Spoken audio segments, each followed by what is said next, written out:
Aleluia, boa noite, povo do Senhor, graça e paz a todos vocês. Que alegria poder estar aqui de novo, né, com o trabalho Tempo para Deus. Nós aí demos uma descansada, fizemos novos projetos, outras coisas que também tem dado muito certo para a glória do Senhor. E aí demos uma pausa, né, porque é necessário nós entendermos o tempo. Né? A Bíblia mesmo fala, né, Rei, que há tempo para todas as coisas. Então a gente não pode ir no automático, a gente precisa entender o tempo e os propósitos do Senhor para as nossas vidas, amém? Então, como eu não faço nada sem a direção do Senhor, então aí eu esperei o tempo certo para a gente fazer essa retomada. E eu estou muito, muito feliz no Senhor, porque é uma retomada de grande graça, amém? Hoje eu estou aqui com uma pessoa muito querida, a Renata Arruda, que é já de casa, né? Como eu coloquei lá no post, eu falei, é uma convidada, mas ela já é de casa, porque nós amamos, as mulheres dessa igreja amam ela, todas as vezes que ela tem a oportunidade, que a agenda já está bem lotada também, né? Glória a Deus, muito trabalho, muitos projetos. Mas sempre que ela tem a oportunidade, ela está aqui com a gente para agregar conhecimento e trazendo a alegria dela também. E é sempre um prazer ter você aqui, viu, Rita? Obrigada. E como não poderia ser diferente, na hora em que eu a convidei, né, de imediato, ela falou, olha, eu tenho algumas coisas para fazer, mas eu chego, hein? E aqui nós estamos, e nós vamos falar de um assunto que eu acho um assunto, assim, maravilhoso, eu acho um assunto lindo e eu acho extremamente delicado também. Nós vamos falar sobre paternidade e nós vamos falar sobre essa descoberta. Eu descobri que eu tenho um pai e realmente, literalmente, a hora que ela falou para mim que ela sentiu no coração de falarmos sobre paternidade, na hora, né, pela minha experiência de vida e acredito que dela também, nós descobrimos um dia que nós não temos somente um Senhor, nós não temos somente um Deus, nós temos literalmente um Pai. Então, quando nós descobrimos que realmente o Senhor, Ele é além de Deus, além de Senhor, além de Todo-Poderoso, Ele é o nosso Pai, a gente se torna pessoas mais felizes, mais leves com a vida, porque a gente sabe que há alguém nos guardando, nos protegendo e sendo por nós, amém? Mas antes de tudo, eu queria começar dirigindo uma oração para que o Senhor nos conduza em tudo que a gente for conversar aqui, em tudo que a gente for, né, trazer de conhecimento para a tua vida e até mesmo para a minha, para a Rê também. Então, tudo que for feito aqui, que o Senhor Ele possa também trabalhar no teu coração, na tua vida e na tua casa, ou aonde quer que você esteja. Talvez na faculdade, naquele intervalinho, né? Ou no trabalho, dando ali aquele descanso para quem trabalha no horário noturno. Eu não sei aonde você está e a maneira com que você se encontra, mas nós, nesta noite, queremos que o Espírito Santo de Deus testifique no teu coração que você também tem um Pai. Amém? Deus amado e querido Senhor, nós te louvamos, bendizemos, exaltamos o teu santo nome, porque tu és bom, porque tu és precioso, porque o Senhor é maravilhoso. Amamos estar, Senhor Deus, na onda da tua presença, seguindo a nuvem de graça, a nuvem de glória, Senhor, e inseridas, Deus, no teu tempo e nos teus propósitos. Pai querido, essa noite nós iremos falar sobre o Senhor. E na verdade, na vida da gente, Senhor, é tudo sobre o Senhor.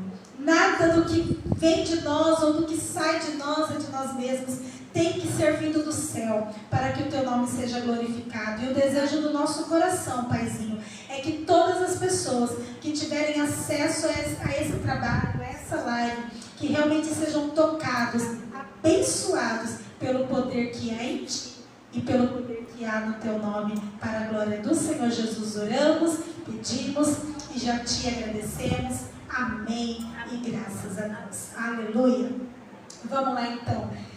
Rê, esse tema paternidade, ele mexe muito comigo, de verdade. Assim, eu conheço a Cristo desde os 3 anos, quando a minha mãe se converteu, e aí na fase da adolescência eu não queria mais saber de Jesus e tal, fiquei dia, muito porque eu não tive a figura paterna dentro da minha casa.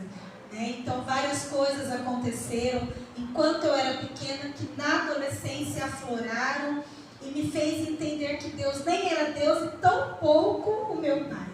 Mas quando eu voltei para Cristo, quando eu realmente entreguei o meu coração para Ele, ainda assim, eu me relacionava com Ele, com o Senhor, muito na figura, e eu sempre digo isso aqui na igreja, muito na figura de Deus soberano, de Deus todo-poderoso, e realmente Ele é tudo isso.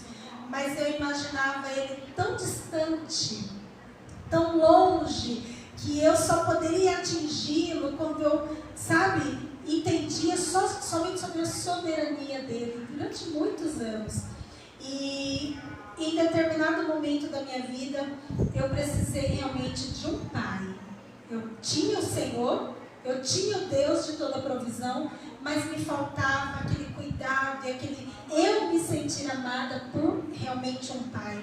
E aí o Espírito Santo foi trabalhando no meu coração e me dando essa liberdade, trazendo a convicção no meu coração de que eu era uma filha, de que eu não era só uma serva que servia para trabalhar, para cuidar das pessoas, cuidar das vidas, cuidar da igreja, cuidar da minha família. Não, que eu também poderia. Então, eu teria que me permitir ser cuidada por um pai. E quando eu fiz essa descoberta, foi algo assim... Saiu uma carga, né? Muito. Tem aquela expressão, virou a chave. Virou a chave da minha vida com Deus, do meu relacionamento com Deus. Hoje eu entendo ainda a soberania, o poder, a graça, a virtude, tudo que Ele tem de mais precioso, mas hoje eu também sei que eu sou filha. E assim, é maravilhoso quando a gente faz essa descoberta, né? Sim. Só que ela não é uma descoberta espontânea, assim, automática. Não importa, às vezes todo mundo, né, pode estar há muito tempo na caminhada, pode ter nascido, né, na igreja, ter pais totalmente presentes. Eu lembro muito de um testemunho da Ana Paula Valadão, que ela fala, que ela conta, e foi até quando ela fez aquele CD Nos Braços do Pai. E ela estava contando do testemunho dela como filha. E ela falava que o pai dela, né, o pastor Márcio Valadão, era um pai maravilhoso, excelente, mas que até quem teve o melhor dos pais não era capaz de dimensionar como seria, né, como é a paternidade de Deus, como é que é se sentir filho amado, né, filho querido. Vamos juntar, né? Eu tenho a questão da minha vida com Deus, da fé, mas tem a questão do que a gente estuda, né? De também pensando em termos de desenvolvimento. Acho que ontem, até por conta do Dia da Mulher, teve muitas lives, teve muitas propagandas, muitos posts e tal. E um deles dizia que nós temos mais de 11 milhões de pessoas criadas somente por mães, né? Sem essa figura paterna. E a gente precisa entender que figura paterna, quando a gente fala, pode ser um tio, um avô, pode ser alguém que exerça essa questão do papel masculino, né? E por que esse papel é importante? Quando a gente faz reuniões com pais e explica, pensa assim, a mãe foi com a criança no parquinho e ela sentou lá no tanque de areia com a criança, a mãe pega o balde, ela enche o balde com areia, ela fala, vem cá, me ajude, aí a criança também põe a pá, a mãe vira o bolo ali, vira o balde e fala, olha o bolo, vamos cantar parabéns. Toda essa interação com a criança ali no tanque de areia. Tá. No outro dia vai o pai com a criança no tanque de areia. O pai senta na beirada do tanque de areia, dá a pá e o balde na mão da criança e fala assim, se vira, brinca aí você. Tá, claro que é uma expressão, mas um modo de dizer assim, a mãe, ela tem um jeito de cuidar, talvez, que é mais, que supre mais. E o pai, na verdade, acaba meio que desafiando aquela coisa do vai pra vida, né? Do enfrenta a situação. Sim, eu acho que a força, né? A figura do pai é a mãe a ensinar o filho a andar de bicicleta, ela fica toda melindrosa do lado. Ai, vai cair, vai rolar o joelho, vai se machucar, vai quebrar, né? O pai já não, o pai, ó, segura que eu vou te soltar. E solta a criança, sai rolando, faz a E frente. não porque ele não se preocupa com a criança, mas essa atitude, né, esse modo diferente de agir de cada um, né, dentro da paternidade, é porque precisa desse impulso para a vida. Vai para a vida. Mas ir para a vida, a gente precisa de segurança. Quando você não se sente seguro, você não vai para a vida, né? E eu digo que eu acho que essa é a virada de chave. Quando a gente entende a paternidade de Deus e quando essa paternidade cura, né, feridas, cura a nossa criança interior, porque não todos nós temos uma criança interior que de alguma forma, às vezes mesmo tendo o pai presente, a mãe presente, se sentiu, né, porque foi a forma como ela percebeu o mundo, como ela percebeu os comportamentos, as relações, ela se sentiu, na verdade, ou rejeitada, ou desprotegida, ou não amada. Então essa criança interior nossa, né, tem horas que ela aparece, geralmente é diante de desafio, diante de crise, diante de situações novas, né? Então quando a gente, essa virada de chave, a gente entende essa paternidade de Deus e essa paternidade começa a curar a criança interior, né? Então, diante de uma situação nova vem o medo, vem aquele sentimento, não vai dar certo, se eu fracassar não vai sobrar nada, se eu fracassar não tem quem me levante depois. E aí quando com a virada de chave você fala assim, não, se eu fracassar, eu tenho um pai, eu vou começar de novo e eu vou me levantar, né? Então esse é um processo, ele não vai acontecer de forma instantânea, mas eu acho que é um processo pelo qual todos nós devemos buscar, devemos orar, porque esse momento onde eu percebo que eu não estou sozinha no mundo, mesmo estando em qualquer lugar distante, é o que faz toda a diferença. Eu vou falar quando virou a minha chave, né? Eu fui para o Tahiti, acho que em 2017, e eu fui sozinha. E a moça da agência, ela falou assim, eu só vou vender a passagem para você se você for de cruzeiro, porque eu preciso saber onde você está no mundo. Ela falou. Eu falei, como você sai sozinha para o outro lado do mundo, sem ninguém? Então você vai de cruzeiro. Beleza, então fui de Los Angeles para o Tahiti, fiz toda, né, as ilhas com cruzeiro. Na volta, eu tinha levado os dólares. Só aqui no cruzeiro, eles reservam o valor do teu cartão de crédito, como garantia, se você consumir lá e não pagar, tal. Beleza, e eu fiz o quê? Na hora de pagar, eu falei assim, não, vou pagar no dinheiro, porque se eu ficar com esse dinheiro e até eu chegar no Brasil de novo, já era. Então vou pagar tudo em dinheiro. Paguei minha conta em dinheiro, fiquei só com o dinheiro do táxi e eu tinha um hotel para passar a noite porque meu voo saiu no dia seguinte. Chego no hotel e dou o cartão para pagar. A moça em francês não me entendia, eu menos ainda. Tentando inglês pelo aplicativo do celular, ela não me entendia e ela passava o cartão e recusava. Então ela dizia, não dá, não tem saldo. E eu falava assim, não, tem que ter, porque eu tinha um limite. Eu não lembrava do lance da reserva. E aí eu falei assim, Deus, eu não conheço ninguém aqui. Eu não tenho um brasileiro, não tinha comigo ali, né? Falei assim, eu vou passar a noite na rua. Eu vou passar a noite na rua. E até que tem aquela coisa assim, só a criança interior na hora, né? Abandonada, sozinha. E aí eu falei assim, começou realmente a me dar uma angústia.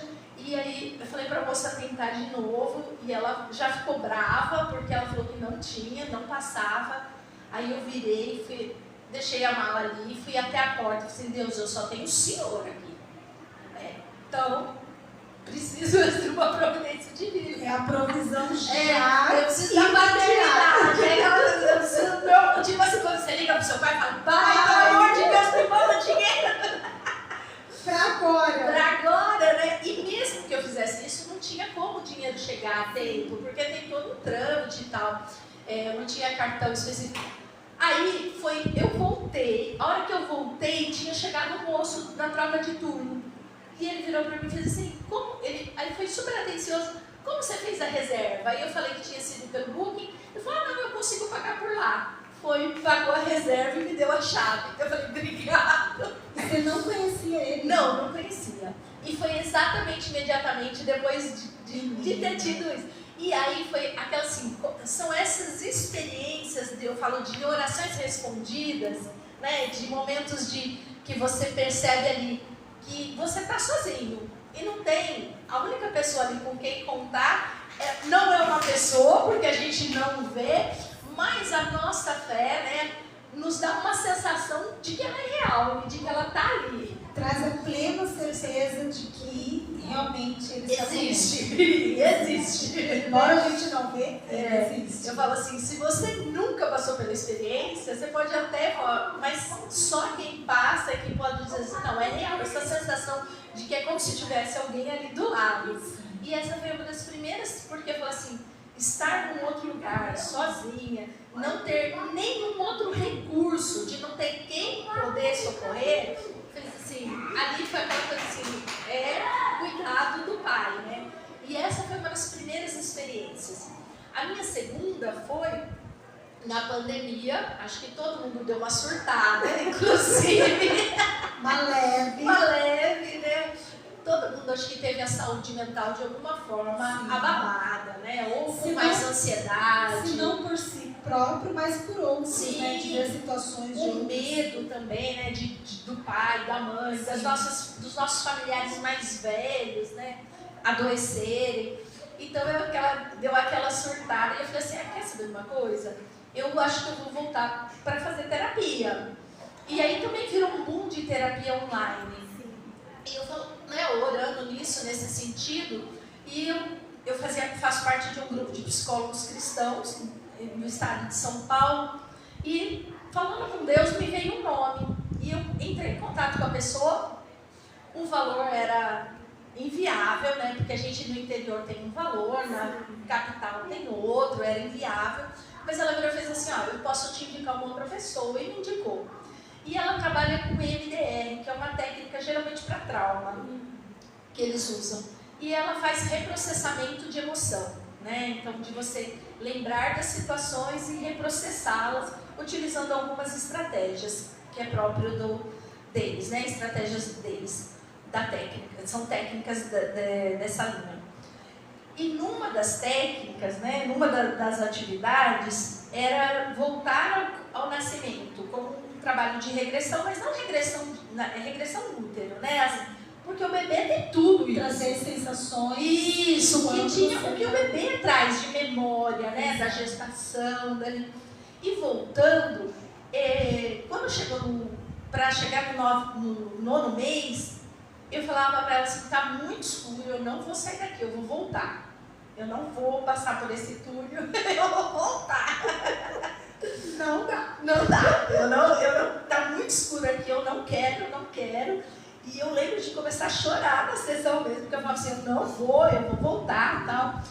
Mas a minha mãe já tinha dito, eu nasci, o médico virou para ela e fez assim, vai precisar usar forceps, não tá nascendo.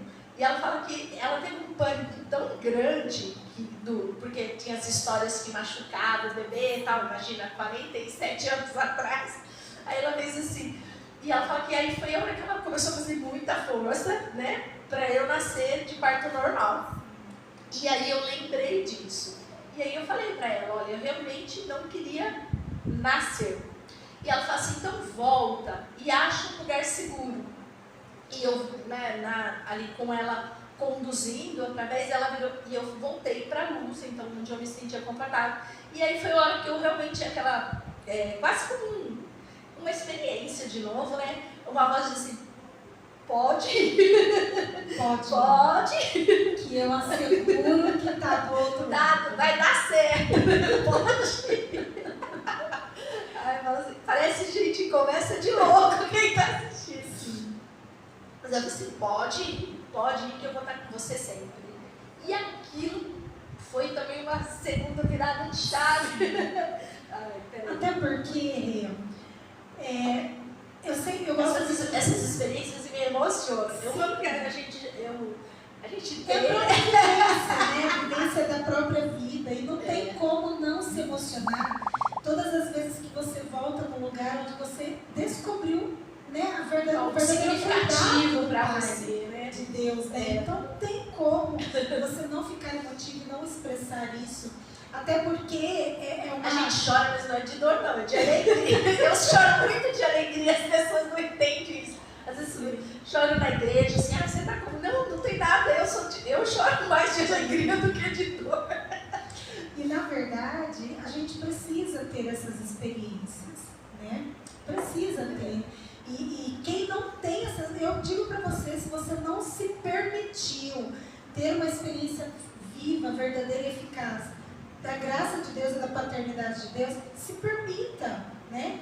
Talvez você ouça a Rê falando sobre a experiência dela e fale assim, nossa, que coisa de doido, né? Porque quem realmente não viveu, fala que é uma coisa de doido. E às vezes você falou uma coisa interessante, né? Se permitir. Porque eu acho assim, quando a gente está diante de um problema, diante de uma situação de dor, é do nosso cérebro fugir das situações. Exato. A gente quer sair. Jonas fugiu. Ai, eu não vou enfrentar aquele povo, não. Vou fugir. Né? A gente não quer ficar naquilo. Mas o ficar ali, às vezes, o quieto, é que a gente vai poder passar por uma experiência de socorro, né? Então, às vezes, as pessoas, elas nem permitem, elas nem dão tempo, talvez, de Deus mostrar a paternidade, porque elas saem correndo já. Já vi muitas pessoas, às vezes, em situações, fazerem empréstimos por conta de uma ansiedade, de uma angústia, de ter essa sensação, eu não tenho com quem contar, eu não tenho para quem pedir emprestado, e pegar dinheiro a juros altos, porque você pega às vezes no que você tem, por conta de não conseguir esperar um pouco, uma resposta às vezes por algo que estava orando. Não acho que vai vir um anjo com a maleta, né? Toma aqui o dinheiro. Mas que Deus, já vi providência divina, né?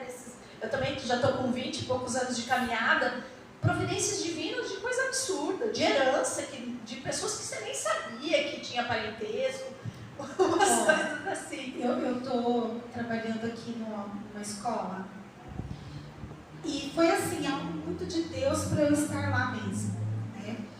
E ainda hoje eu estava falando para uma jovem a respeito disso. Eu falei assim para ela, olha, eu não tinha intenção de estar nessa escola, não procurei estar aqui. O Senhor abriu uma porta e eu sei que o Senhor me colocou aqui dentro para revelar Ele a muitas vidas. E você é uma dessa. E aí eu virava para ela e falei assim, olha, seu coração é muito triste, é muito rancor que eu vejo, mas ao mesmo tempo que eu vejo todo o rancor, eu vejo uma dor insuportável que você carrega. Só que você foge de Cristo, você foge de Jesus. E aí ela revelou para mim, ela falou assim, olha, pastora, eu tenho mesmo. Aquele jeitão de jovem, né? Eu tenho, mas eu falei assim, pois então, se permita, porque enquanto eu estiver aqui dentro dessa escola, eu vou incessantemente falar de Jesus para você. Por quê? Porque Ele é o pai que ela precisa. Ele é a solução da vida dela. Tem que assim, ter essa permissão. Quando a gente tem a questão, né, o bebê, né, os primeiros cuidados de vida, os primeiros anos de vida, as nossas experiências, elas vão marcando e vão influenciando na formação da nossa personalidade também. Quem nós vamos ser? Se nós vamos ser pessoas mais ousadas, mais medrosas, seguras, inseguras, ansiosas, tem tudo a ver, até tem a teoria do Bowlby, né? Tudo a ver com os primeiros apegos da nossa vida, os primeiros vínculos que nós formamos. Se eram vínculos sólidos, estruturados, se eram vínculos muito fluidos, assim, onde a criança não tem segurança, para quem que ela corre, ou às vezes ela conta coisa para a mãe ou para o pai e não acredita nela, né? Se esses vínculos não eram vínculos fortes, ela vai trazendo isso. E aí quando vem, e a gente escuta assim, não, Deus exerce paternidade na sua vida. O que acontece é que as nossas experiências negativas, elas tendem a nublar a nossa visão. Então eu penso assim, é que lá, por exemplo, eu posso na situação do Tahiti. Talvez se eu tivesse alguém por perto, soubesse de alguém, talvez eu primeiro ligaria para essa pessoa, ao invés de orar. Talvez Deus seria a última opção.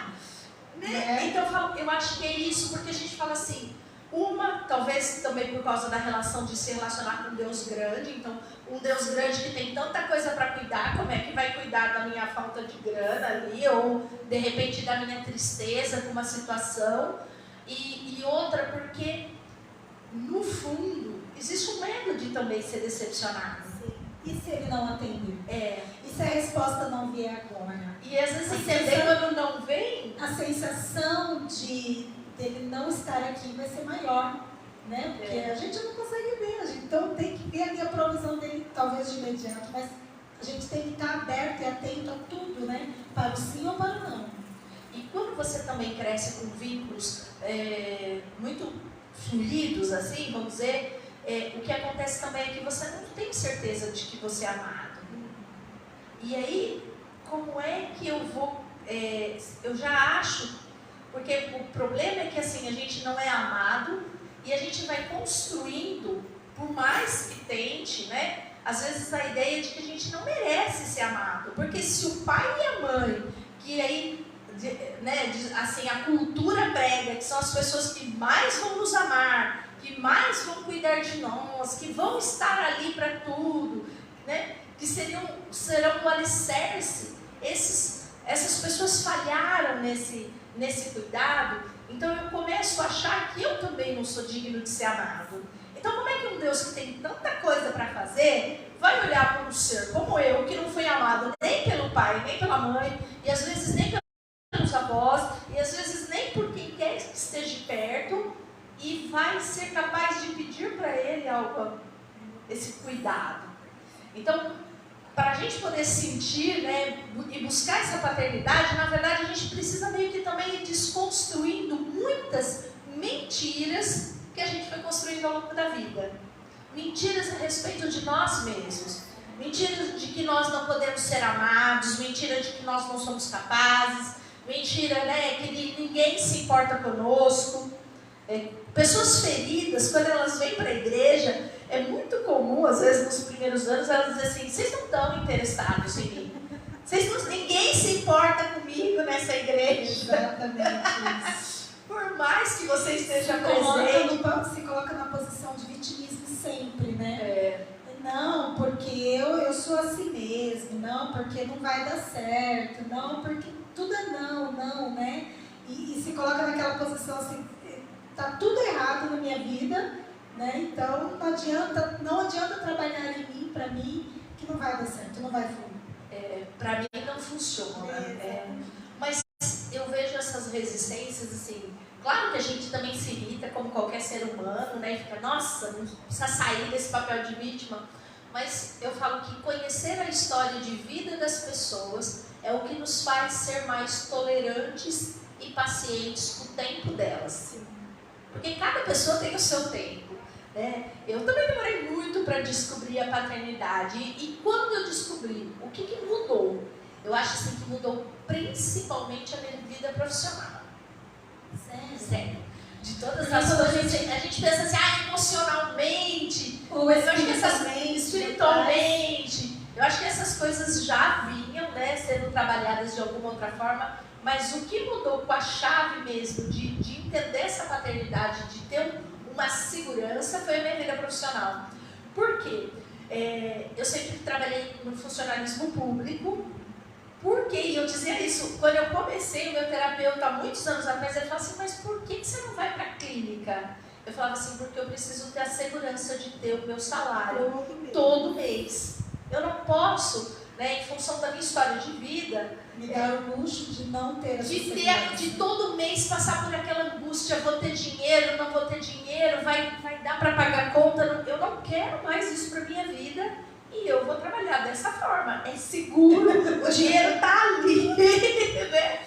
E realmente, nesses 26 anos, eu acho que só teve uma única vez que teve uma greve que atrasou, o restante nunca estava lá. Então, e ele questionava isso, eu falava, não, eu preciso dessa segurança. Quando eu tive essas experiências, né? Eu falei assim, não, eu não preciso. Porque se aconteceu em coisas tão pequenas, não vai ser nas mais graves, vamos dizer, como passar fome, necessidade, ou o que vai acontecer. Eu falo, ouvindo você falar, eu tenho um testemunho que eu amo contar para o povo da igreja, para eles entenderem o tamanho da provisão de Deus. E Deus, ele não trabalha nos nossos caprichos, ele trabalha literalmente nas nossas necessidades. Eu me lembro que quando nós viemos aqui para o distrito, o pessoal sempre falava para nós, né? Com tanto lugar para ir, com tanto lugar para ser pastor, com tanta cidade grande, vocês vão lá para Herosa. A Herosa é só faca usada, a Herosa é lugar de gente ignorante. E falavam terrivelmente coisas aqui. E a angústia só as crenças erradas que todo mundo vai alimentando. Exatamente. E aí, na época, meu esposo falou, olha, eu vou... Depois, anos mais tarde, isso aconteceu comigo, mas primeiramente de imediato com ele. Eu estava orando a Deus e o Senhor me direcionou que o horário que eu fizesse no serviço, eu deveria fazer na igreja. E aí eu falei, realmente Deus falou com você? Ele disse, falou. Eu falei, então, fechou. E na época, eu tinha o Israel menor, o Israel pequeno de 3 anos, e a Isha recém-nascida.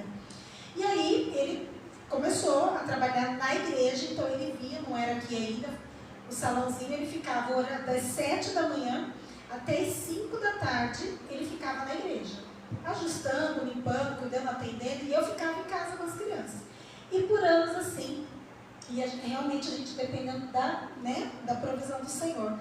E aí quando a Isha estava maiorzinha, uma faixa de 2, 3 aninhos, eu mandei o Israel para cá, para a escola, né? E ela ficou em casa comigo.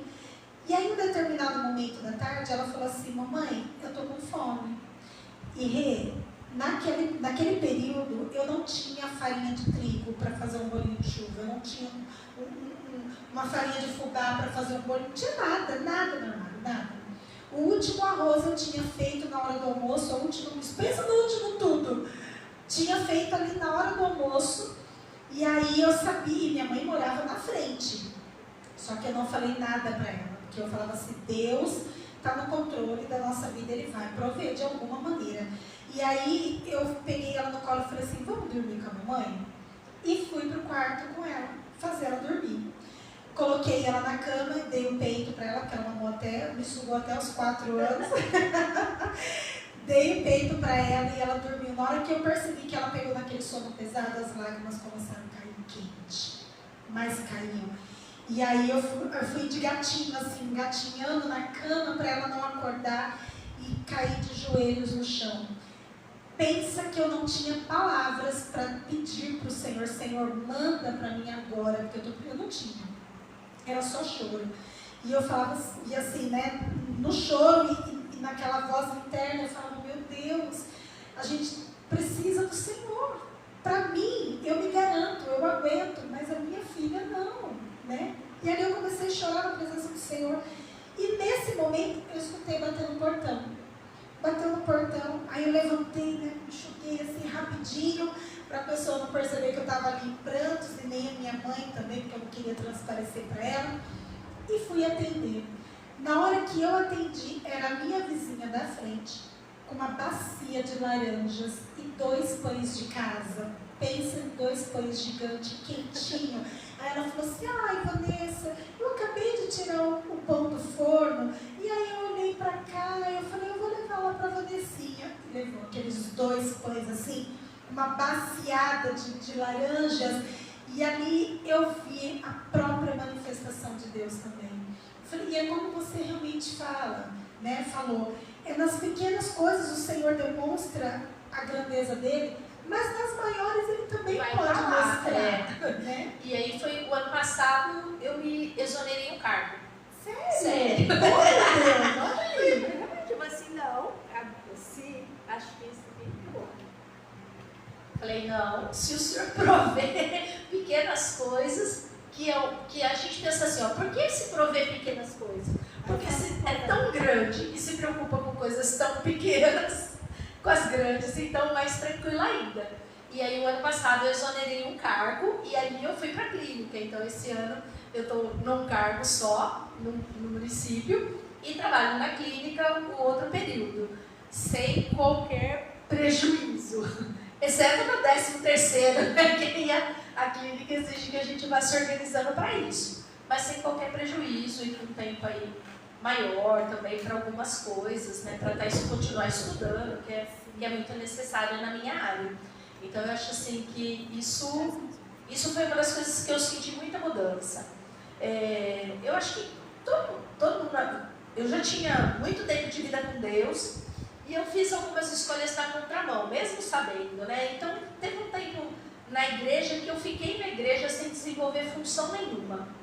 E aí, nesse período também foi um período muito significativo, mas eu acho que teve mais a ver com amor. Agora, eu acho que as minhas experiências de agora me mostraram a questão de que eu podia me sentir segura, entendeu? Eu tinha esse suporte. E eu falo que ele é fundamental na nossa vida. Muitas pessoas não desenvolvem todo o potencial que têm, muitas pessoas não vão trabalhar naquilo que sonham, naquilo que desejam, naquilo que são boas, naquilo que nasceram às vezes para fazer, por causa dessa insegurança, dessa criança interior que não foi suprida, que não foi talvez olhada, ou foi, mas ainda não conseguiu se sentir, por melhor que tenham sido os pais, ainda tem um sentimento, né? Algumas questões mal resolvidas, e essa pessoa no medo, na insegurança, medo do que os outros vão dizer, medo de fracassar, medo de ter que recomeçar, né? Medo de ficar exposto, né? Então aí elas não vão para a vida. Que o pai faz, né? Vai para a vida. Vai para a vida. Aí então vai para a vida. Você falou a respeito de um número X, né? De falta de paternidade, da figura paterna. Serem criados uns milhões de anos. Sim. Dizia o post. Você trabalha, né, ali com crianças há muitos anos. Qual que é a importância, ou qual que é os problemas gerados nessas crianças, né? A nível de escolaridade mesmo, né? Que é a área aí que você atua e eu estou ingressando agora. Os problemas que isso pode causar para essas crianças no meio da sociedade. Porque assim, às vezes aquela figura paterna, porque a mãe é mais doce, né? Às vezes a mãe demora um pouco para ver os defeitos de um filho, aí vai querendo sempre passar a mão. Ou às e vezes... o pai já não, o pai já é aquela coisa mais racional, mais firme, né? E às vezes o jovem, a criança, o adolescente, por não ter tido essa figura, não ter tido essa segurança de encarar o mundo, tem dificuldade de aprender, tem dificuldade de entender os seus desafios, que ele pode ir um pouco mais além. Quais os problemas que essa falta de figura paterna pode causar nessa geração de agora? Que é uma geração tão estranha.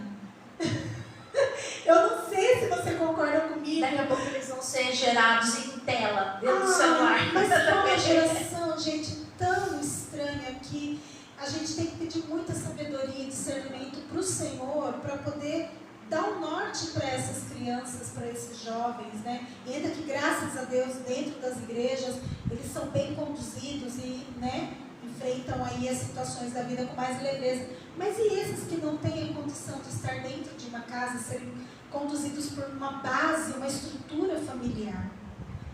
Eu acho que tem mais um agravante aí. Embora a mãe seja essa coisa do cuidado, do amor, quando ela tem que dobrar, triplicar, quadruplicar jornada, o cansaço nos impede de sermos o quão bom poderíamos ser, o quão disponível poderíamos estar, a paciência que a gente poderia ter, né? Então, às vezes a criança, se a mãe tem um tempo, um suporte, às vezes a criança faz a birra e a mãe consegue entender que aquela birra é porque ela também está experimentando o mundo, experimentando as emoções. Então a mãe consegue esperar que a criança se acalme, consegue autorregular a criança. Quando essa mãe está muito cansada também, com muita demanda, a criança faz birra, ela também se autodesregula.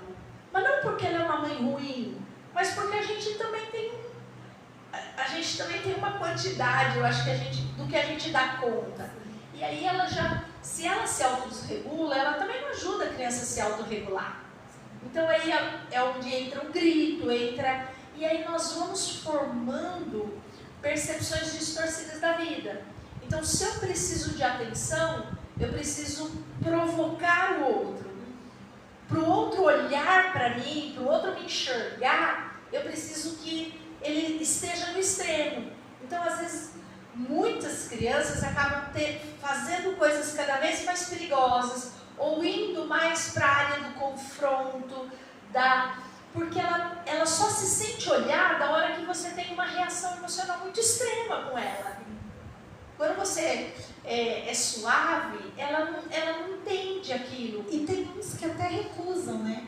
Quando você tenta demonstrar um amor, uma coisa mais calma, afeto, o contato físico, né? O abraço, o aperto de mão. Tem uns que são ríspidos, né? Não reconhecem essa forma de carinho, de atenção e de olhar, que também é uma forma de olhar, né? E não reconhece, às vezes, porque não estão familiarizados. A gente tem que, volta naquilo que eu falei, quando a gente conhece a história de vida, a gente consegue ter paciência para esperar também o tempo das pessoas. Porque, como Deus disse que tem um tempo para cada coisa, eu acho que também tem um tempo para cada pessoa. Claro que quando nós nos dispomos a nos ajudar nesse tempo, a coisa evolui muito mais rápido. Mas tem pessoas que não têm esse discernimento, ou talvez não tenha essa estrutura, né? Então, esse adolescente, às vezes, ou essa criança, ele vai mais pelo lado de que ele só é olhado a hora que ele extrapola os limites. Então, ele vai cada vez extrapolando mais. Tá, aí você falou, mas eu chego desse, eu uso uma outra abordagem com ele, que é de parar e conversar com ele. E às vezes a gente acha, não, ele recusa. Ele recusa, talvez porque aquilo de início é estranho. Mas conforme existe uma familiaridade, então ele vai assimilando aquilo. E às vezes é até uma fuga, né? O que adianta eu ter isso agora, mas daqui a pouco eu não vou ter mais? Né? E até uma forma assim, tipo de não mexer em alguma ferida. Né? Quando você demonstra um carinho, aí você vai realmente dizer para aquela pessoa que ali naquele ponto existe uma falta para ela. E ela não quer enxergar essa falta, ela quer permanecer ali naquele lugar. Não sei, eu acho que na verdade nós enxergamos as nossas faltas. O que a gente às vezes, eu acho que a percepção nós temos, o que nós não temos, às vezes é que nós não queremos nos conformar com isso. A gente não quer encarar. E eu acho que isso é muito saudável. Sim. Eu não querer acreditar, eu não querer aceitar que eu não sou amado como eu mereço. Eu acho que esse conformismo talvez até foi algo que Deus nos deu, porque ele é aquela coisa de Deus saber que eu posso mais, saber que eu quero mais da vida. Eu acho que o pior é quando a gente vai para a apatia, né? Tanto faz quanto tanto fez. Quando liga o dane-se. Eu acho que o problema do ser humano é quando ele liga o dane-se. Enquanto ele ainda está gritando, esperneando, retrucando, ele ainda está me dizendo que as coisas ainda doem para ele, que ele ainda sente e que ele ainda quer. Quando liga o dane-se, né, aí fica mais difícil. Porque aí vai indo também para outros sentimentos mais de desistência, que vão levando até para uma desistência da própria vida. Mas tentando retomar a questão da aprendizagem, né? Vamos dizer assim, para você aprender, você precisa também de atenção. Você precisa de significado. Aquilo precisa ter um significado para você. Aquilo precisa ter um valor, né? Ou que seja uma brincadeira, mas é divertido, então aquilo é bom para mim, então eu brinco. Quando a criança ela não vai entendendo a importância, porque o significado daquele aprendizado, qual a importância daquilo? Né? Às vezes a criança, eu já escutei isso, para que eu preciso aprender a escrever? Para quê? Para trabalhar basta eu ir, né? E às vezes não porque ela trabalhar, talvez porque aquilo ainda não tem um valor. né? Às vezes não é um valor para a família, embora eu acho que a educação é um valor para a família, mas às vezes não tem a dificuldade, né? Nem todo mundo consegue aprender na mesma velocidade, no mesmo tempo. Então, às vezes, eu começo a perceber as minhas dificuldades e eu já tenho uma fragilidade. Então, admitir também que, além desse sentimento de frustração, né, diante da vida, eu também tenho que ter esse sentimento de frustração na escola, né? A minha casa eu tenho um sentimento de frustração e a escola eu também tenho, porque eu também não sou bom para aquilo. Eu não sou bom em casa, eu não sou bom para aquilo. Então, eu falo que essas coisas aí é melhor eu ir pelo lado de que aquilo não importa para mim, né? Então, é meio que vou ligando dane-se também. Tem algumas crianças, né, ou jovens, quando eles pegam essa frase, para que eu preciso estudar? Normalmente é porque talvez já tenha algum outro plano, né, mirabolante na cabeça. Por exemplo, eu quero ser jogador de futebol, mas por que eu tenho que estudar? É só jogar bola. Ou eu quero ser, vamos lá, YouTuber, gente. Para que levar o estudo adiante? Né? Aí é que eu acredito firmemente que entra o posicionamento dos pais e o direcionamento, né, exato, da onde aquela criança quer chegar, mas quais os processos que ela tem que fazer até lá. Do suporte, né? Educação, estudar requer também suporte. Né? Às vezes as salas de aula tem um número de alunos que essa criança com mais dificuldade talvez não consiga só com a atenção que ela tem ali dar conta das dificuldades dela. Então em casa também precisa de um suporte. E se esse suporte não tem em casa, isso eu estou falando das coisas externas, né? Mas a gente sabe também que quando a gente pensa uma criança exposta a sentimentos de insegurança, de ansiedade, eu tenho também toda uma questão neuroquímica interna. E essa questão neuroquímica interna também torna o meu cérebro mais lento para aprender, também torna o meu cérebro menos responsivo para os estímulos. Então, tem a questão externa, mas também tem as questões já neuroquímicas nossas. Então, a criança que vai se sentir muito oprimida, triste, deprimida, ela também não vai ter condições, o cérebro dela não tem, né, na verdade, aí, vamos dizer assim, não acaba absorvendo, o estímulo não é processado como deveria, não é trabalhado como deveria. Tanto que a gente vê quando a pessoa está um pouco mais ansiosa ou deprimida, a dificuldade de memória, né? A dificuldade de atenção, de concentração, porque isso é neuroquímico também. Então eu falo, isso vai interferindo. Então essa paternidade, eu acho que a gente pensa assim, é a paternidade porque é a presença de alguém ali que me dá segurança, que eu tenho um vínculo, né? Que eu sei que vai estar ali, que vai estar ali. Se eu precisar, eu tenho para onde correr. Eu acho que é isso que permite que a gente possa continuar avançando. Quando a gente não tem isso, a gente estaciona às vezes em lugares que a gente fica insatisfeito, mas a gente não consegue ir além, porque só dentro daquilo que a gente é capaz, dentro daquilo que a gente tem como suporte, a gente já chegou ao máximo que poderia. E a gente só vai romper a hora que a gente tiver essa mudança talvez de mentalidade de que existe mais. E que eu posso ter essa segurança, né? Se quer seja às vezes numa pessoa ou num líder, de repente, né? Veio para a igreja, às vezes é um suporte ali, alguém que está dizendo para você, está dando uma direção.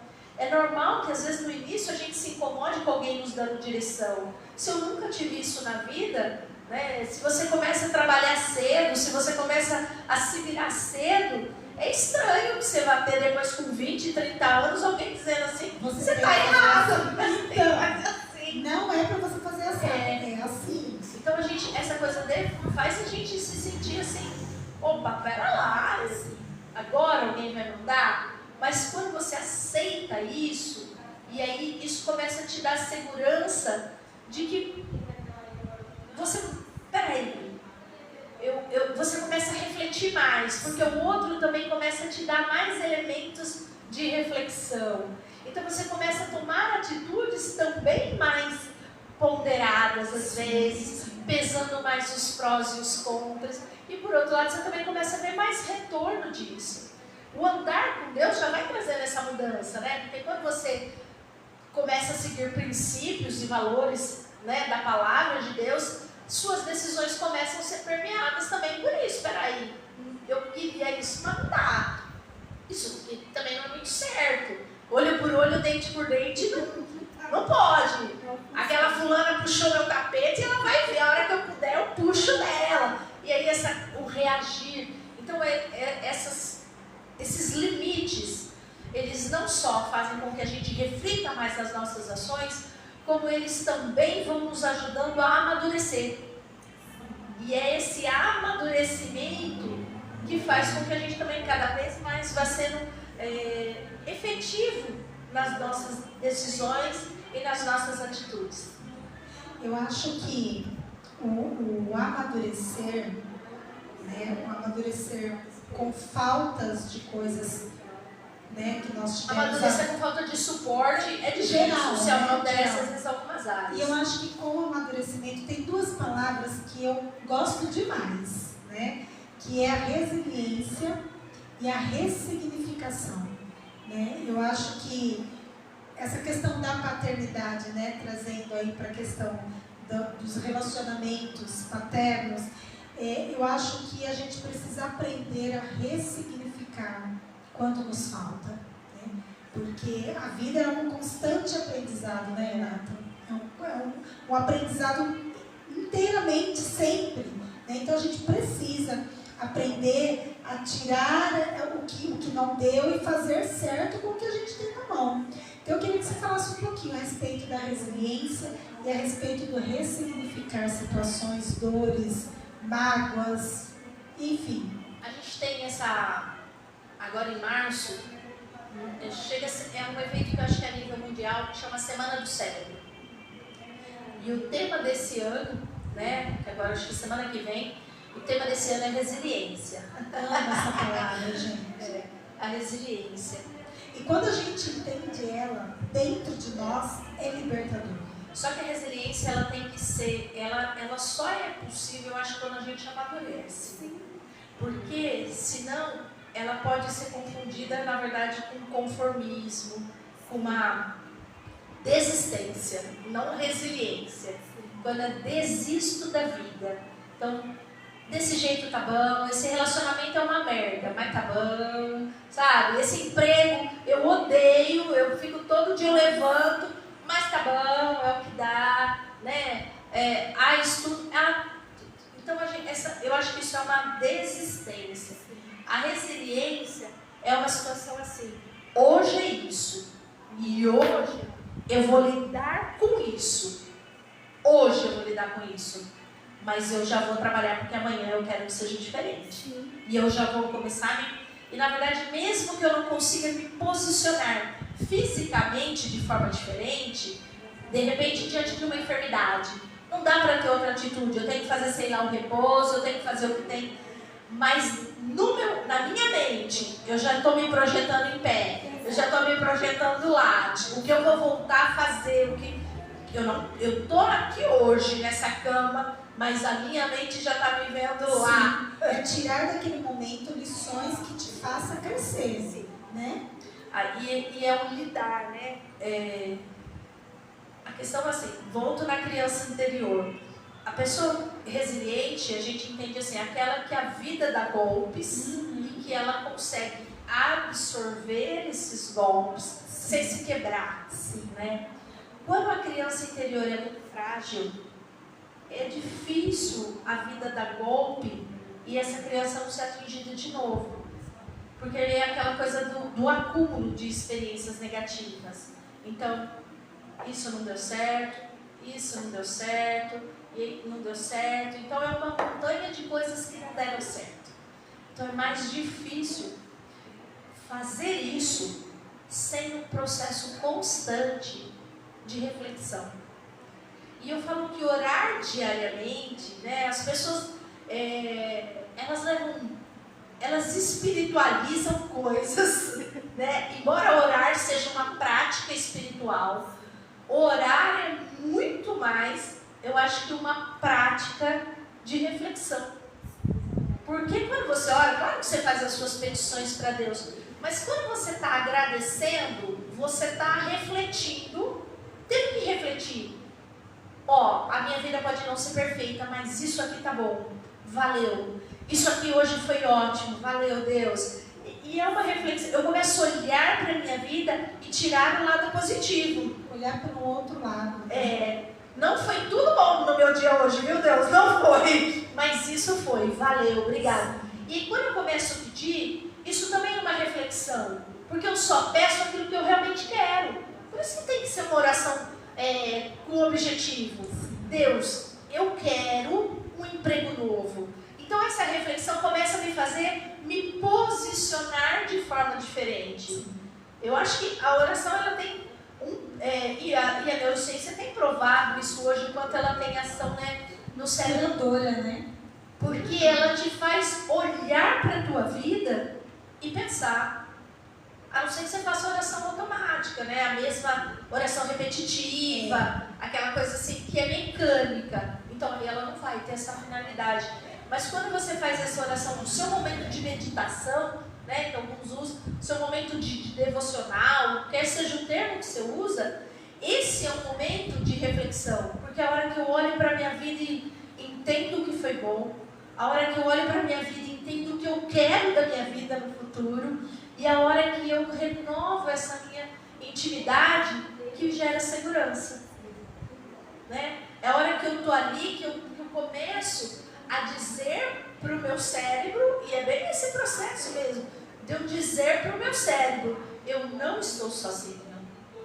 Tem uma oração. Eu estou aqui orando porque eu estou conversando com alguém, eu não estou sozinho. Tem salmos que, né, onde o salmista diz assim, por que está batido a minha alma? É ele conversando com ele mesmo. Porque se perturba dentro de mim, espera no Senhor. E ele dá uma ordem, espera, você não vai fazer o que você quer, você não vai sentir o que você quer sentir, você não vai sofrer o tanto que você quer sofrer, porque, né, a gente fica naquele lugar de vitimismo, não, porque eu tenho. Não, é chorar o tempo determinado para chorar e depois levanta, sacode a poeira e vamos embora. Né? E ele fala, você vai, isso aqui está dentro de mim. Espere Deus, porque ainda mais um pouco eu louvarei. Né? Isso é a oração. De dentro para fora, né? Você realmente falar. E você fazer isso todo dia, porque esse todo dia, essa é um hábito que na verdade vai contribuir para a tua saúde mental, porque ele te alinha, né?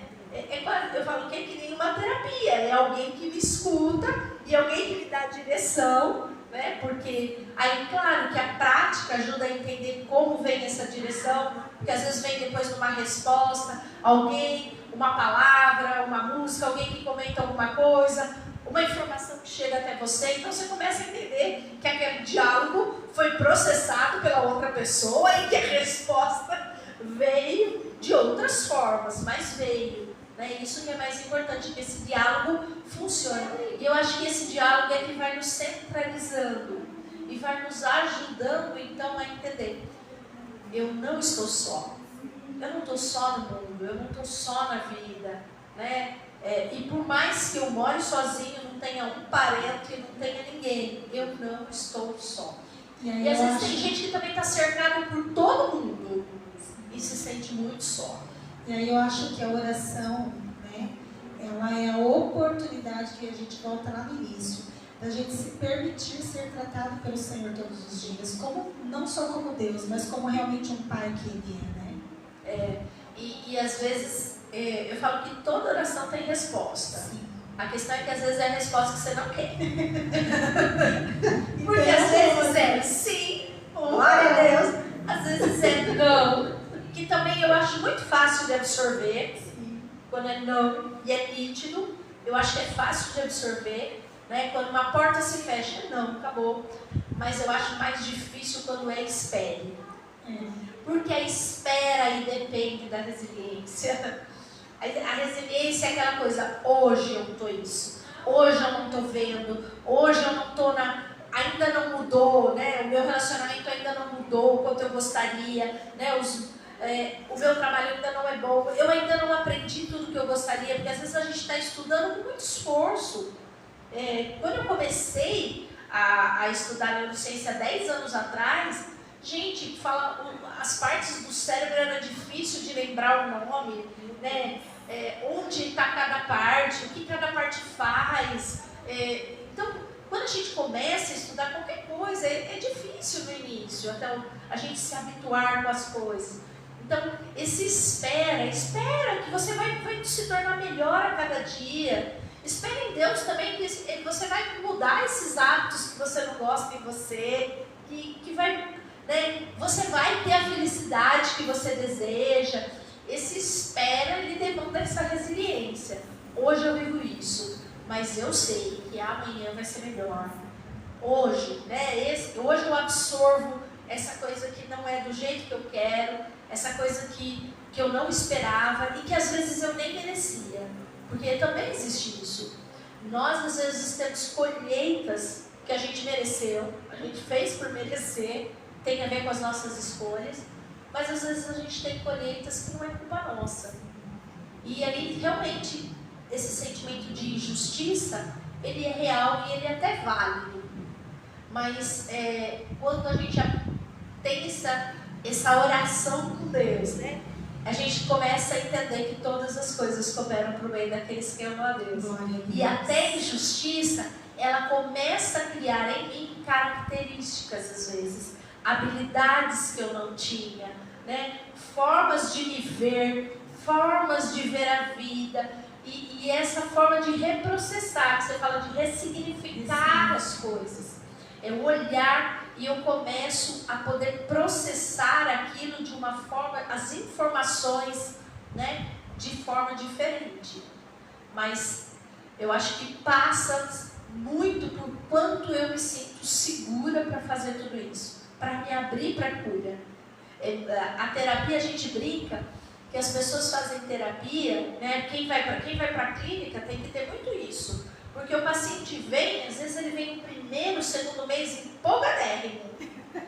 A hora que você começa a tocar realmente onde é a ferida, porque aí com 2 meses, claro, você já conhece mais, você já começa a entender os mecanismos de defesa, você já começa a entender, né, a linguagem corporal, aquilo, e aí você começa a poder adentrar nas questões que realmente precisam ser tratadas, mexidas. Espana, né? Espana da terapia. Então, para a gente ser curado, passar por esse processo aí de deixar, né, de se sentir seguro, ele demora. Mas eu acho que são essas experiências que vão permitir que a gente vá curando a criança interior, ressignificando as experiências ruins da vida, né? Por pior que tenha sido a sua vida, eu creio que você nasceu com um propósito, e o propósito jamais vai ser infeliz. Eu nasci para ser infeliz. Não, você não nasceu para ser infeliz. Hoje você pode estar infeliz, mas existe um projeto de Deus, existe um propósito para a sua vida, e o propósito é que você seja pleno. E pleno significa me sentir amado, significa trabalhar no que eu gosto, significa descobrir qual é a minha habilidade e usar ela com todo o meu potencial, significa dar o meu melhor também para os outros e receber o melhor também dos outros, colher, né, também dos frutos das minhas atitudes, dos meus comportamentos. Então eu creio dessa forma, mas como passa pela paternidade, passa por eu me sentir seguro, por eu saber que eu tenho com quem contar. Meu Deus. E é bem isso. E eu quero ir, para a gente já ir para o final, pegar o que a Renata falou aqui. Às vezes você pode estar pensando, né? Eu não tenho vontade de viver mais porque, na verdade, eu nem sei por que eu nasci, né? Nada ao meu redor está agradável, eu não me sinto amado, não me sinto, né, desejado por ninguém. não tenho o pai que eu esperava, não tenho a figura paterna que eu esperava, não tenho... Às vezes não tem nem a mãe também, esse né? empurrão, não é só maternidade, às vezes é a falta do alicerce mesmo, né? Mas nós estamos aqui para dizer para você que nós vencemos. Amém? Amém. Nós vencemos e você também vai vencer. Você pode vencer, mas se você quiser, mas eu quero dizer para você que além do poder, você vai, porque eu já estou profetizando sobre a sua vida em nome de Jesus. Que você possa entender que o Senhor, Ele permitiu o teu nascimento, né, o teu gerar no ventre da tua mãe. Ele sonhou com você muito antes dos seus pais namorarem e você ser gerado. Ele sonhou com você e você nasceu com um propósito. Então, tenha paciência, espere, né, o propósito do Senhor ser manifestado sobre a sua vida e entenda que existe vida dentro de você. Amém? E Rê, eu queria que você deixasse uma palavra final acerca dessa questão paterna que é tão forte sobre as nossas vidas para quem está aí nos vendo. Eu diria para você assim, ó, você adulto, né, você talvez não precise de ninguém. Você aprendeu a se virar e muito bem, talvez você até foi bem sucedido se virando sozinho. Eu já era cristã, mas realmente de me tornar protestante, de ler Bíblia e de ter mais essas experiências, eu fui começar já com 30 anos, né? Então eu falo que eu comecei tarde, mas eu me dei bem até 30 anos, totalmente bem sucedida financeiramente, né? Mas a criança interior não era. Então, talvez como adulto você se deu bem, mas a pergunta é se a sua criança interior ainda sente falta dessa paternidade, sente falta de ter alguém com quem você possa encostar a cabeça, né? Alguém que não vai te criticar, alguém que vai te escutar, alguém que vai te dar suporte, alguém que vai ouvir as suas ideias e valorizá-las, mas ao mesmo tempo vai te amar o suficiente para dizer assim, isso não é bom para você, né? Se a sua criança interior ainda sente falta disso, essa criança interior precisa de alguém. Precisa de uma pessoa com quem você possa contar. E eu não falo de relacionamento amoroso, não. Sim. Porque às vezes a gente procura, e é muito comum isso, né? De procurar no outro o pai que faltou, a mãe, e aí não dá certo. Porque o outro às vezes também não tem, talvez, para te oferecer isso. E aí a gente fica duplamente insatisfeito. Porque além da dificuldade que é viver com alguém, ainda tem essas crises. Mas assim, essa criança interior precisa de alguém, de um adulto. Eu estou falando adulto, que é adulto assim, alguém maduro, né? E por isso que eu acho que a gente precisa andar uns com os outros. Né? Não que Deus não possa revelar a paternidade dele na sua casa, o cuidado dele com você, aí onde você está, né? Às vezes você não pode vir, não que Deus não possa mostrar esse amor dele, que ele está com você onde você está, mas essa criança interior precisa de um adulto, né? De alguém que possa dar o suporte para que ela vá se sentindo cada vez mais segura e que ela, se sentindo segura, possa ressignificar a história de vida, possa olhar e falar assim, o que me aconteceu foi ruim, foi dolorido, foi difícil, quase me matou, mas hoje eu entendo que foi forjando a pessoa que eu sou, foi, né, me dando, foi me formando quem eu sou, né? Então, escolha alguém para andar com você, não continue andando sozinho. Ela falou sobre a geração está muito difícil. Eu não acho que é só os jovens que estão muito difícil. Nós precisamos conversar, porque é só conversando que a gente consegue ir elaborando também os nossos sentimentos. Né? E quem não fala? Tem linguagem, existem outras formas, a linguagem de sinais. Então, para a gente elaborar, a gente precisa conversar. A conversa faz com que a gente ponha para fora, organize e ponha para dentro.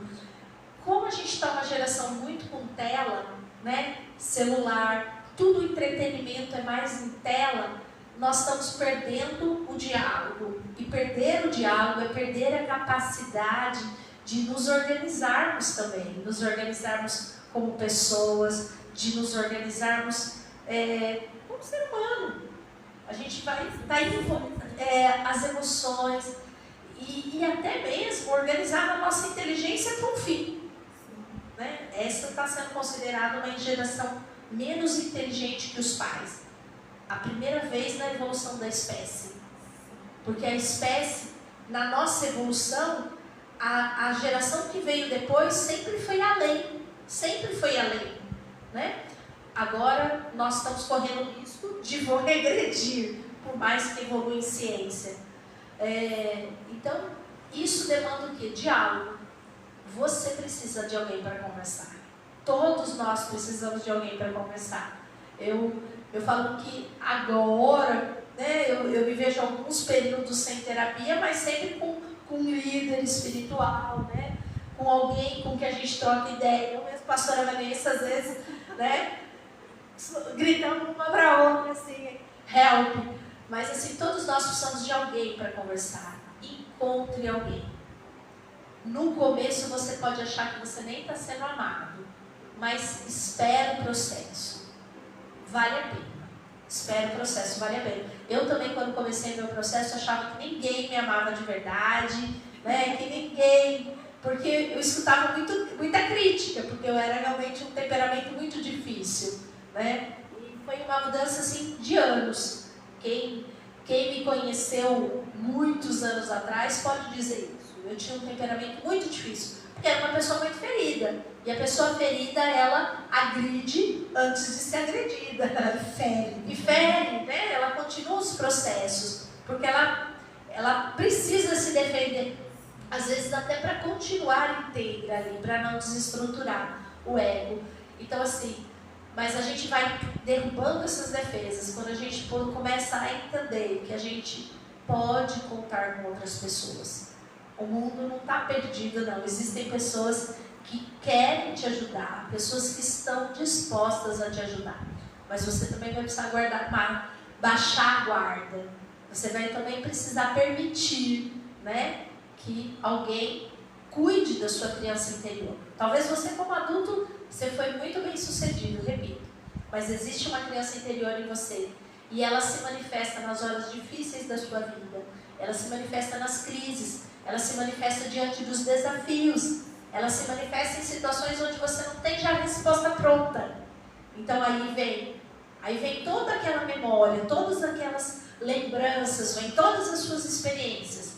E se elas não foram boas, vem o medo, a insegurança, vem o sentimento de fracasso, vem o sentimento que não vai dar certo, vem o sentimento de não merecimento, vem o sentimento de não ser amado, e aí vem esse sentimento de, na verdade, de apostasia. Deus não existe, nada existe, não tem nada além. Mas se você permitir, você vai poder, assim como eu, né, e me emociona ainda se eu for contar essa experiência. Eu às vezes falo isso para as pessoas quando eu dou testemunho de como eu fui perceber essa paternidade em coisas muito pequenas, em coisas muito grandes, né? Mas assim, e o quanto ela mudou. E olha, porque eu falo assim, eu já tinha muita estrutura por conta de terapia, mas o quanto isso virou uma chave realmente, né? Eu acessei um novo território que já existia para mim de plenitude, mas que eu só pude tomar posse quando eu me senti, né? Quando eu entendi naturalmente aquilo que a Bíblia já dizia espiritualmente. Eu acho que essa geração nova precisa entender a fé dessa forma. Parar de achar que fé é uma coisa de rituais. Fé é uma coisa de experiências. Experiências que são muito reais, muito concretas e que mudam sim a nossa forma de nos ver, de nos relacionar, de entender a vida e de viver. Aleluia. Você entendeu, né? Tudinho, né? Glória a Deus. Por mim eu ficava aqui mais tempo, mas nós precisamos chegar ao fim. Mas eu acredito que tudo que foi falado, tudo que foi degustado aqui e exposto para você também, eu acredito que vai surgir muitos frutos. Eu acredito que essa noite você não vai dormir da mesma maneira. Tem muita gente que não vai dormir da mesma maneira. Você vai encostar a cabeça no travesseiro, você vai começar a pensar em momentos, em situações que vai te fazer levar, né, a presença de Deus, ou a procurar alguém. Amanhã você vai acordar e falar, viu, eu preciso conversar com você, como é que eu faço para entender Deus melhor como meu Pai, e outras situações. Eu acredito que a partir de hoje começa um processo de cura e restauração no teu coração, em nome de Jesus. E 2 palavras que foram faladas aqui pela Rê. Espere. Espere Deus, porque Ele é o teu socorro, em nome de Jesus. Amém? E creia que o Senhor, Ele é contigo para todas as horas e para tudo, né? Seja no Tahiti, ou seja na bacia de laranjas com pão. O Senhor, Ele é Senhor em todo tempo. E Ele, além de Senhor, Ele é o nosso Pai. Amém? Que o Senhor te abençoe, queridos. Que o Senhor faça resplandecer sobre o seu rosto, sobre ti o seu rosto, e que o olhar misericordioso dele esteja sempre com você. Permita-se. Amém? Tenha paciência, espere e permita-se, porque o agir de Deus começa a partir de hoje na tua vida, em nome de Jesus. Que Deus te abençoe, em nome de Jesus. Eu tenho uma música que eu gosto muito do Fernandinho, que ele diz assim, eu não sou mais escravo do medo. Eu não sou mais escravo do medo, eu sou um filho. Não sei cantar bem assim, mas que você possa, né? A gente precisa começar a mudar algumas mentiras, que você possa permitir que Deus mude aí algumas mentiras que você acredita, talvez desde que começou a se entender por gente. Espere e permita-se. Que Deus te abençoe em nome de Jesus. Rê, gratidão, gratidão, gratidão. E vou começar já a orar a Deus para Ele permitir outros momentos assim pra gente, tá bom? Que Deus te abençoe sempre em nome de Jesus. Beijos, graças a Deus.